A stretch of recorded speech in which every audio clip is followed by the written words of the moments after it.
संतांचा महिमा अनेक वेळा वर्णन केला, पण संतांविषयी एक असा शब्द वापरावा की ज्याने सर्व संतांचं त्या ठिकाणी महिमान कळून येईल, असा शब्द त्या ठिकाणी त्या संत या शब्दाच्या सुरुवातीला तुकोबारायांनी लावला. काय लावला? श्री. श्री संताची माथा चरणाभरी साष्टांग हे करी दंडवत. श्री म्हणजे काय? तर श्री म्हणजे लक्ष्मी, पैसा, धन. नवे नवे श्री म्हणजे त्या ठिकाणी आपल्या अर्थाने बघायचं म्हटलं, आपल्या बुद्धीच्या अर्थाने पाहायचं म्हटलं तर धन, संपत्ती, त्या ठिकाणी आपली शेत जमीन, याला आपण श्री म्हणतो. पण संतांच्या रूपाने श्री सांगत असताना सगळ्या संतांचा महिमा कसा वर्णन होतो या श्री शब्दावर, एवढं मी सांगून देतो तुम्हाला सुरुवातीला.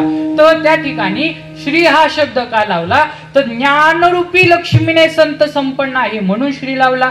त्यानंतर मोक्षरूपी संपत्तीने संत श्रीमंत आहेत म्हणून श्री लावला.